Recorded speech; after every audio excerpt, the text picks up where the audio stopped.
Welcome to Dragonfly Trading. My name is Carrie, and I'm a full-time trader in the crypto and Forex markets. Today's video is going to be an update on Bitcoin. Remember, this is not financial advice. This is just the way that I see the market. If you're interested in learning my system, the link is in the description below for my Discord. My course is almost done. I'm so excited to release it. There will be an announcement when it's released. All right, let's get started. So I drew some trend lines here in Bitcoin. I'm on the Bitcoin index. If you notice, back here, we held the first support of this white trend line. Again, here, here, here. We capitulated over it. This is when we first held support along the yellow. We back tested the white one, and we've never touched it again. We came down, held support twice here, pushed up, and then we went straight through it. This portion is underneath this trend line. We bonked our heads, came up, bonked our heads again, and were able to push through it. Then we found support on it. Pushed up, came back to it, support, pushed up, support. Now we went through it. If we get in a little closer, now you can see we've back tested it. And I don't have it perfect, but you can see that we back tested it. What we want to do is we want to get back above this. This is very important. Okay? All right, let's go over to regular Bitcoin here. We're on the daily. Let me move my face. There we go. All right, let's talk about the daily here. As you can see, we have hit resistance and pivoted. Will we find support here at approximately 40K, 39K? We will have to wait and see. But if we lose it, then we do have a lot of support underneath us. The last of it right about 31,000, 30,000. If we lose that, then the next support I see is filling this gap, coming down to approximately 23 on top of the 20K bull run. If we lose that, then I see us coming down to 18,000. We lose that. I see us coming down in here to the top of the 14K bull run. Now, I'm not saying we're coming all the way down there, guys. I'm just showing you what the supports are and what they would be if we were to lose each one. In my last video, I talked about that we needed to hold this 40K. So far, we're still there. We haven't lost it. The reason that it's so important that we don't lose it is because when we're pushing up really high, when we're in a good push, we trend in the bullish zone, which is from 40 all the way up into the 100. Okay? 40 to 100 is the bullish zone. And that is what we trend in. To be able to transition back bullish, we need to hold 40 because we have been from back in this area in the bear zone all this time. Right here is the first time that we peeked our heads above the 70, and we just barely did it. What we need to do is hold 40, push up above 70, come back, hold 40 to 50, and trend up here again. Just like we did back here. But if we don't hold 40, we will push back down, and we will be still in the bear zone. Okay? It's important for RSI is so important in the zone that we're in. And right now, we are still in the bear zone. But we do have a chance to transition, but we have to hold 40.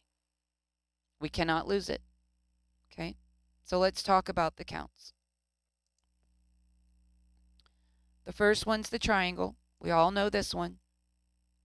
Now, triangles love their zigzags, and every leg here is a zigzag.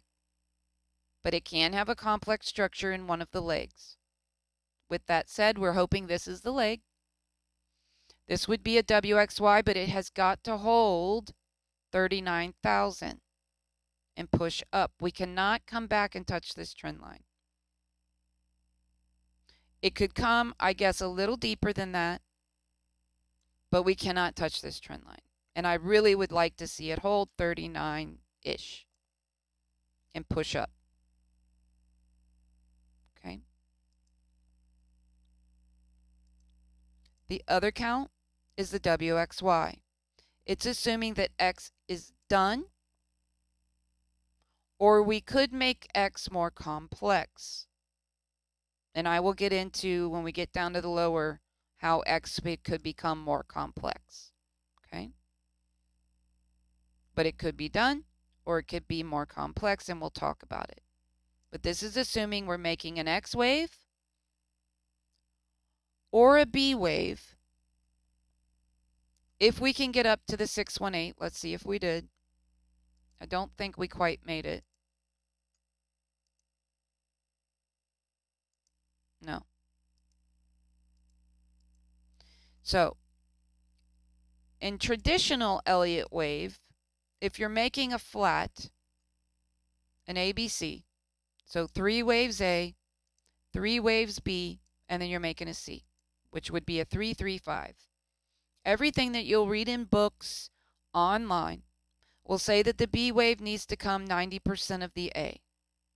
In my system, it's the 618. Why did I change it? After years and years and years of research and back testing in crypto, the B waves of flats are not doing 90%. Okay? They're doing 618s. It wasn't changed lightly. It was a lot of collaboration with a lot of other Elliott Wave traders. In my system, it's the 618. If your system is different, then your system's different. Okay? All right. Let's go down to the lower time frame. We are looking at 2 diagonals potentially. The first one in white is a leading diagonal. I don't potentially like the way it looks, but I don't see anything invalid about it. Okay? But it still needs a 5th wave. And we absolutely need to hold 41,600. Right at the bottom of this support. If we come down to this lower support, we're going to lose diagonal. And some people will pull this trend line down and start saying that we have an expanding diagonal. But that's not what expanding diagonals do. Expanding diagonals make higher highs and higher lows. They just are expanding like this. Okay? They don't come way down here with a 4 touching a 2. Okay? All right. The other one is the yellow one, and it's an ending diagonal. It's assuming that we've made A, B, and this is C. And this is ending. But we still need a 5th. Okay? We need to hold this area for a 4, and we need to make a 3-wave move for a 5th with both diagonals. So there's still, we've got to hold, and we've got to make 3 waves up for both. Now, if the white one comes into play, it can also be a wave 1. We'd pull back for 2, and up we'd go, and this would be the start, most likely, of the big 5th wave. And it would be big based on the size of this potential leading diagonal. It can also be an A, a B, and a C. Okay. It can be that also, but we'll talk about it when we get there. If we got another leg to go before we ever get to ABC. Okay.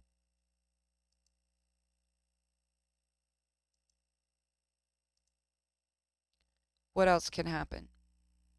Well, this is what I call sandwiching. It's where lower degree waves sandwich and make a higher degree wave.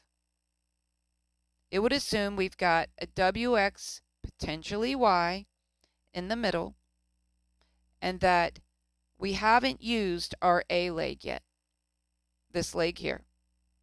That all of this would be a B wave, and that we would potentially push up for C. Now, the deepest that I would want to see this ABC come is this lower support here, sitting at 39,000. Because an ABC doesn't usually come deeper than that. And what this would do is it would sweep these lows here, and then we would get a C leg up that sweeps these highs, and then down we go, continuing this trend. Or we get very lucky and it gets up higher for the potential triangle. But we don't want to lose 39,000 for this to happen. And we need to be careful of a C that just sweeps these highs and then down we go. Okay. All right. Well, I guess that's all I've got. I hope you enjoyed this video, and I will see you in the next one.